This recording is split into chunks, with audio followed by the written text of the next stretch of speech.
En tu evaluación, ¿qué tan significativas son estas dos referencias de Jesús? Muy significativas, respondió Yamauchi, especialmente porque sus relatos de la guerra judía han demostrado ser muy precisos. Por ejemplo, han sido corroboradas a través de excavaciones arqueológicas en Masada, así como por historiadores como Tácito. Se le considera un historiador bastante confiable, y su mención de Jesús se considera extremadamente importante. Jesús acaba de mencionar al historiador romano más importante del siglo I, y quería discutir lo que Tácito tenía que decir sobre Jesús y el cristianismo. ¿Podrías detallar qué es lo que corrobora?, pregunté. Yamauchi asintió. Tácito registró lo que probablemente es la referencia más importante a Jesús fuera del Nuevo Testamento. Dijo, en el año 80 b.C., en el 115, afirma explícitamente que Nerón persiguió a los cristianos como chivos expiatorios para desviar la sospecha de sí mismo por el gran incendio que había devastado Roma en el 64 d.C. Yamauchi se levantó y caminó hacia una estantería, escaneándola en busca de un libro en particular. Ah, sí, aquí está, dijo, sacando un volumen grueso y hojeándolo hasta que encontró el pasaje correcto, que luego me leyó. Nerón impuso la culpa y aplicó las torturas más exquisitas a una clase odiada por sus abominaciones, llamada cristianos por la población. Cristo, de quien proviene el nombre, sufrió la pena máxima durante el reinado de Tiberio, a manos de uno de nuestros procuradores, Poncio Pilato, y una superstición muy traviesa, que así fue contenida por el momento, volvió a surgir no solo en Judea, la primera fuente del mal, sino incluso en Roma. En consecuencia, se arrestó primero a todos los que se declararon culpables. Luego, sobre la base de su información, se condenó a una inmensa multitud, no tanto por el crimen de incendiar la ciudad como por odio hacia la humanidad. Ya estaba familiarizado con ese pasaje, y me preguntaba cómo respondería Yamauchi a una observación de un destacado erudito llamado J. N. T. Anderson. Especula que cuando Tácito dice que esta superstición traviesa fue contenida por el momento, pero luego, nuevamente brotó. Él estaba, sin darse cuenta, dando testimonio de la creencia de los primeros cristianos de que Jesús había sido crucificado, pero luego resucitó de entre los muertos. Dije, ¿estás de acuerdo con él? Yamauchi pensó por un momento. Esta ha sido, sin duda, la interpretación de algunos eruditos, respondió, pareciendo evadir mi solicitud de su opinión. Pero luego hizo un punto crucial. Independientemente de si el pasaje tenía esto específicamente en mente, nos proporciona un hecho muy notable, que es este. La crucifixión era el destino más abominable que alguien pudiera sufrir, y el hecho de que hubiera un movimiento basado en un hombre crucificado tiene que ser explicado. ¿Cómo puedes explicar la difusión de una religión basada en la adoración de un hombre que había sufrido la muerte más ignominiosa posible? Por supuesto, la respuesta cristiana es que Él resucitó. Otros tienen que proponer alguna teoría alternativa si no creen eso, pero ninguna de las opiniones alternativas, en mi opinión, es muy persuasiva. Le pedí que caracterizara el peso de los escritos de Tácito sobre Jesús. Este es un testimonio importante de un testigo poco simpático sobre el éxito y la difusión del cristianismo. Basado en una figura histórica, Jesús, que fue crucificado bajo Poncio Pilato, dijo, y es significativo que Tácito informó que una inmensa multitud se aferraba tan fuertemente a sus creencias que estaban dispuestos a morir antes que retractarse. Sabía que otro romano, llamado Plinio el Joven, también se había referido al cristianismo en sus escritos. Él corroboró algunos asuntos importantes también, ¿verdad?, pregunté. Así es. Era el sobrino de Plinio el Viejo, el famoso enciclopedista que murió en la erupción del Vesubio en el año NG 79 d.C. Plinio el Joven se convirtió en gobernador de Bitinia, en el noroeste de Turquía. Gran parte de su correspondencia con su amigo, el emperador Trajano, se ha conservado hasta el presente. Yamauchi sacó una fotocopia de una página de un libro, diciendo, en el libro 10 de estas cartas, se refiere específicamente a los cristianos que ha arrestado. Cita, Les he preguntado si son cristianos, y si lo admiten, repito la pregunta una segunda y tercera vez, con la advertencia del castigo que les espera. Si persisten, ordeno que sean llevados a ejecución, porque, sea cual sea la naturaleza de su admisión, estoy convencido de que su terquedad y obstinación inquebrantable no deben quedar sin castigo. También declararon que la suma total de su culpa o error no ascendía a más que esto. Se habían reunido regularmente antes del amanecer en un día fijo para cantar versos alternativamente entre ellos en honor a Cristo como si fuera un dios, y también para obligarse por juramento, no con ningún propósito criminal, sino para abstenerse de robo, hurto y adulterio. Esto me hizo decidir que era aún más necesario extraer la verdad mediante tortura. De dos esclavas, a quienes llamaban diaconisas, no encontré más que una especie de culto degenerado llevado a extremos extravagantes. Fin de la cita. ¿Qué tan importante es esta referencia?, pregunté. Muy importante. Probablemente fue escrito alrededor del año 111 d.C. y atestigua la rápida difusión del cristianismo, tanto en la ciudad como en el área rural, entre todas las clases de personas, esclavas, así como ciudadanos romanos, ya que también dice que envía a los cristianos que son ciudadanos romanos a Roma para ser juzgados. Y habla sobre la adoración de Jesús como Dios, que los cristianos mantenían altos estándares éticos y que no eran fácilmente influenciados en sus creencias. Para mí, referencias problemáticas en el Nuevo Testamento es donde los escritores del Evangelio afirman que la tierra se oscureció durante parte, Jesús estuvo colgado en la cruz. ¿No era esto meramente un recurso literario para enfatizar la importancia de la crucifixión y no una referencia a un acontecimiento histórico real? Después de todo, si la oscuridad había caído sobre la tierra, ¿no habría al menos alguna mención de este extraordinario evento fuera de la Biblia? El Dr. Gary Habermas escribió sobre Talus, quien en el año 70 d.C., 52, escribió una historia del mundo del Mediterráneo oriental desde la guerra de Troya. Aunque la obra de Talus se ha perdido, fue citada por Julio Africano alrededor del año 220 d.C., 221, y hacía referencia a la oscuridad de la que habían escrito los evangelios. ¿Podría esto, pregunté, ser una corroboración independiente de esta afirmación bíblica? Explicó Yamauchi, en este pasaje, Julio Africano dice que Talus, en el tercer libro de sus historias, explica la oscuridad como un eclipse del sol, de manera irracional, según me parece.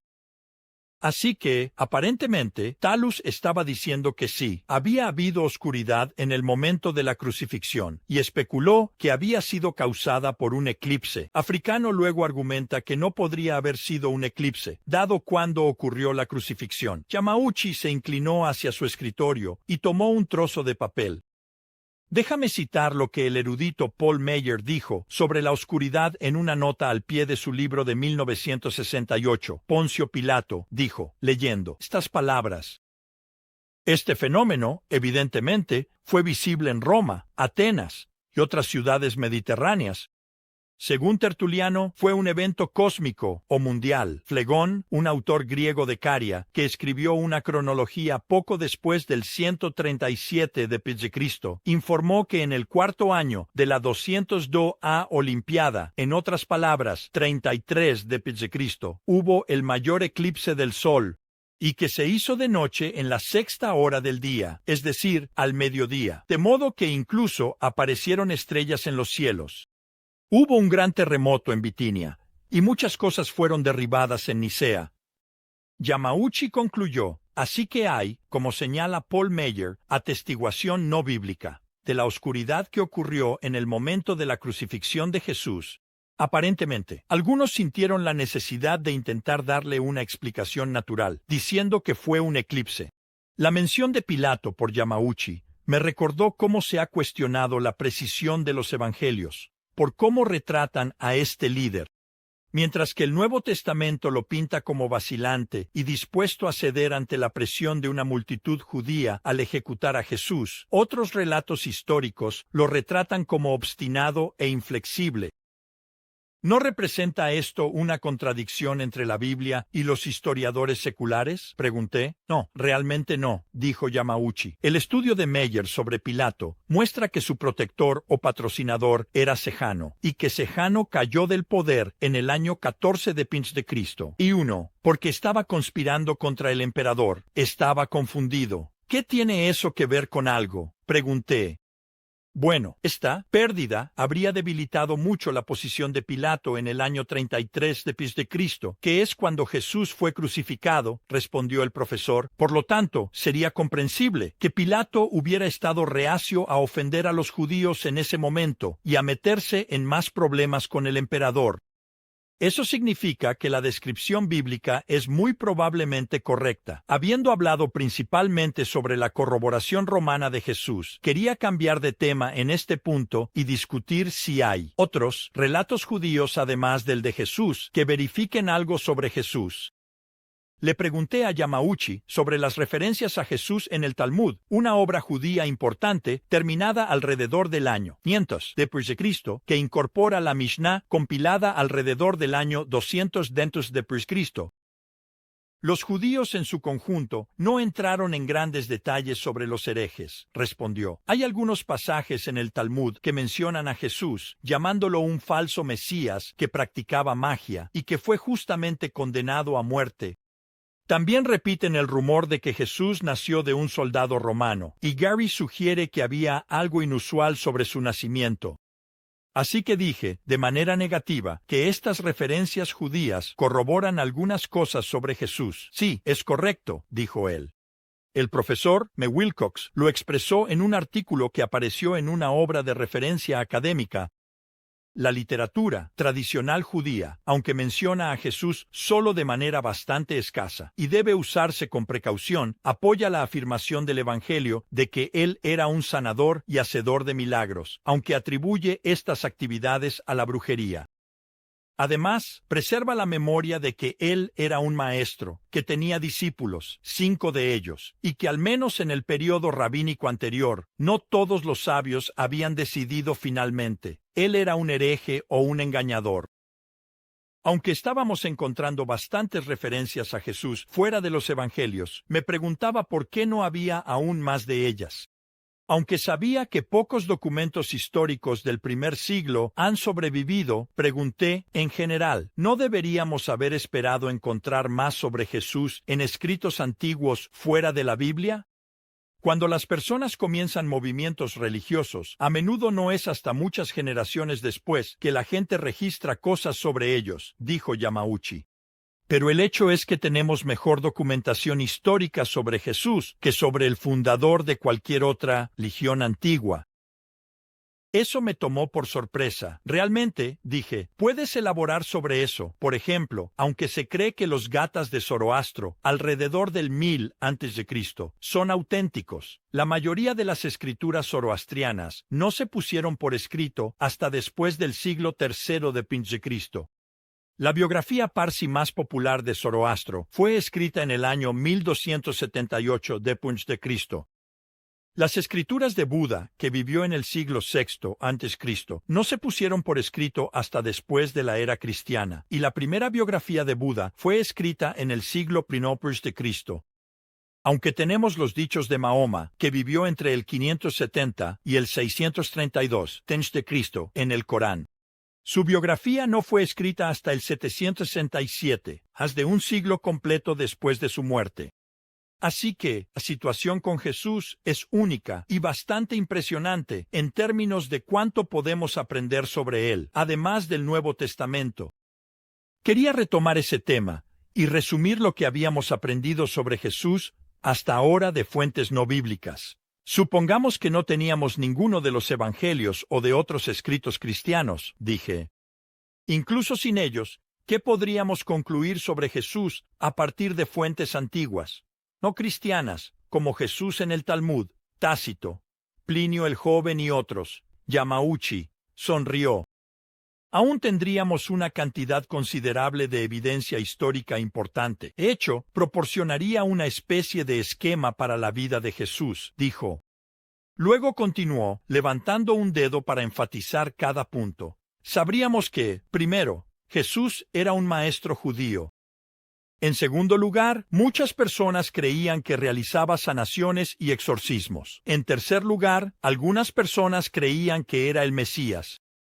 Cuarto, fue rechazado por los líderes judíos. Quinto, fue crucificado bajo Poncio Pilato en el reinado de Tiberio. Sexto, a pesar de esta muerte vergonzosa, sus seguidores que creían que él aún estaba vivo, se extendieron más allá de Palestina, de modo que había multitudes de ellos en Roma, para el año 64 d.C. Y séptimo, todo tipo de personas de las ciudades y del campo, hombres y mujeres, esclavos y libres, lo adoraban como a Dios. Esta fue, de hecho, una cantidad impresionante de corroboración independiente.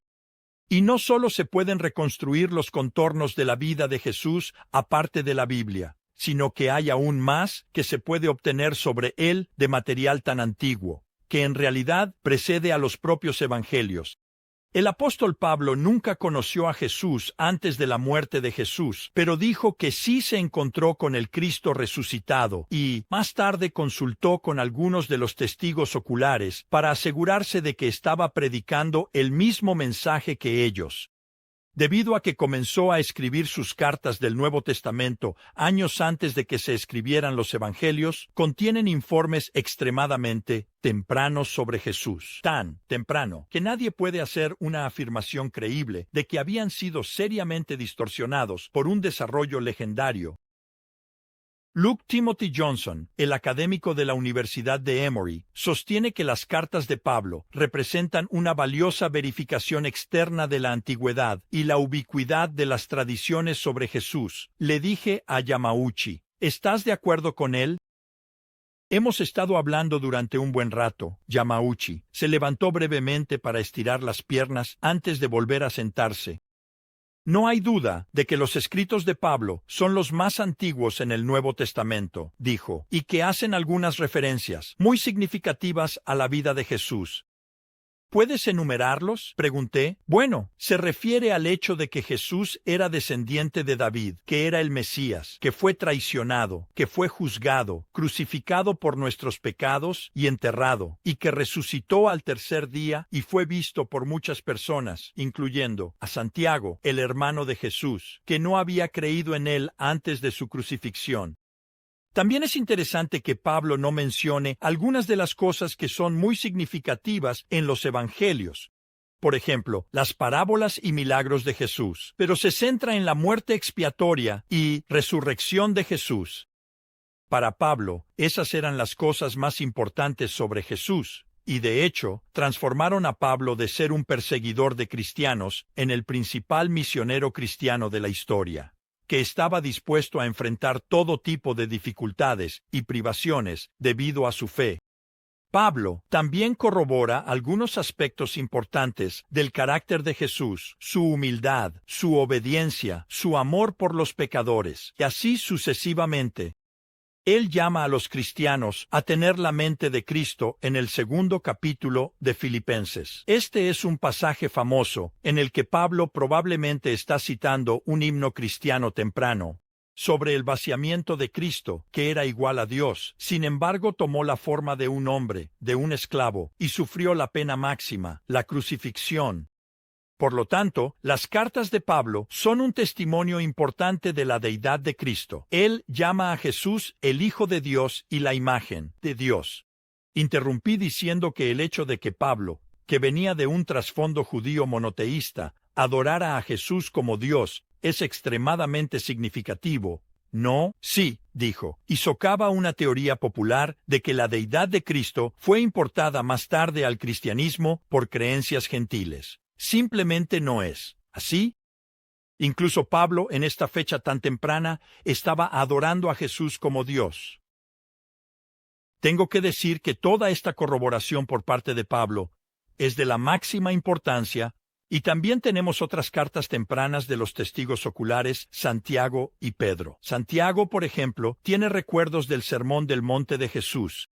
También tenemos volúmenes de escritos de los padres apostólicos, que fueron los primeros escritores cristianos después del Nuevo Testamento.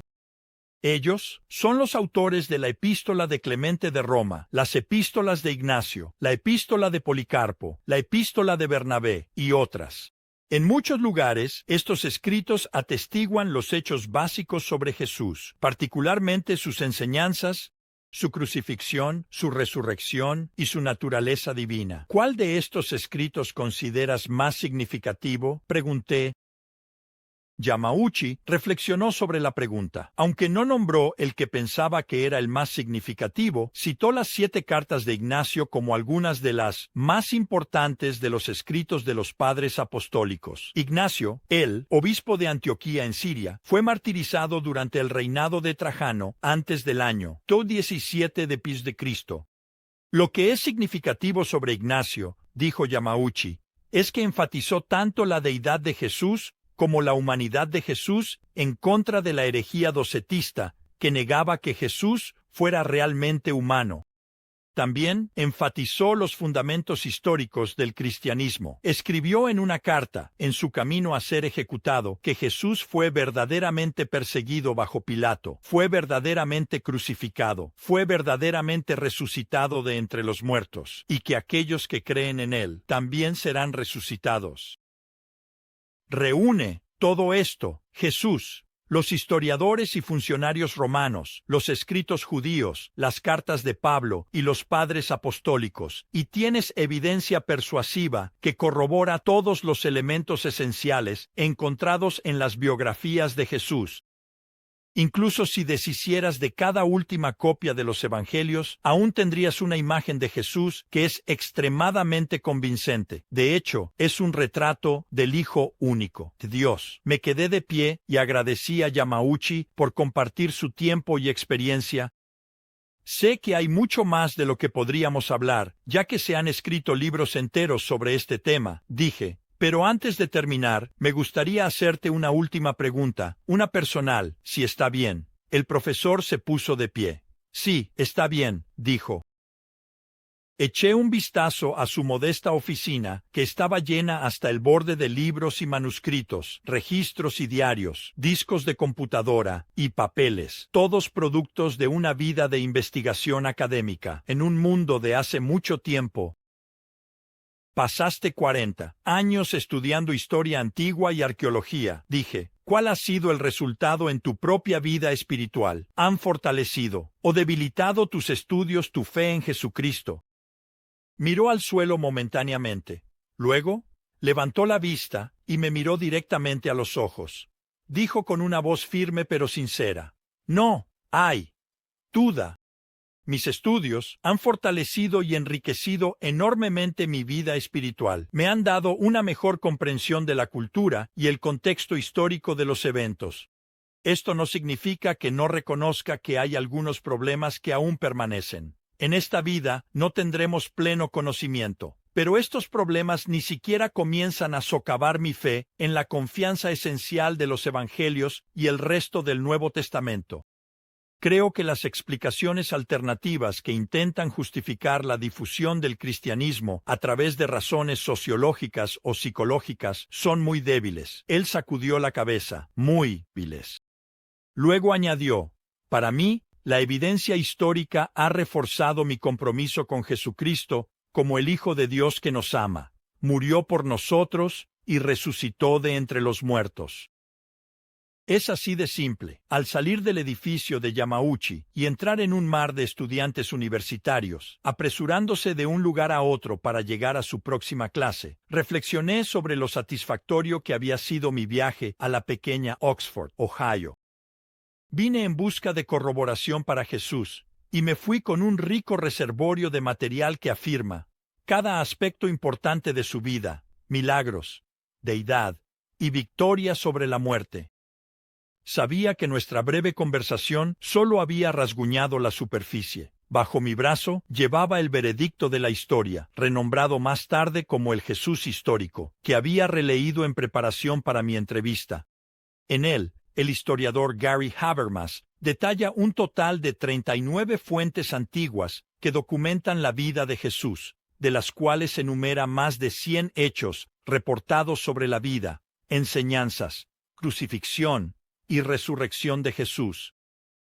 Además, 24 de las fuentes citadas por Habermas, incluyendo 7 fuentes seculares y varios de los primeros credos de la Iglesia, se refieren específicamente a la naturaleza divina de Jesús.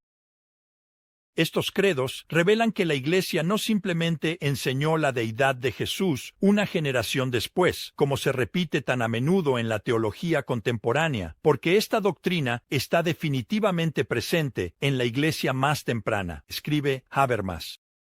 Su conclusión, la mejor explicación para estos credos es que representan adecuadamente las enseñanzas del propio Jesús. Eso es una asombrosa corroboración para la afirmación más importante del individuo más influyente que jamás haya vivido. Me subí la chaqueta, mientras me dirigía a mi coche. Mirando hacia atrás una vez más, vi el sol de octubre iluminando la inscripción de piedra que había notado por primera vez cuando entré al campus de esta universidad completamente secular. Conoceréis la verdad, y la verdad os hará libres.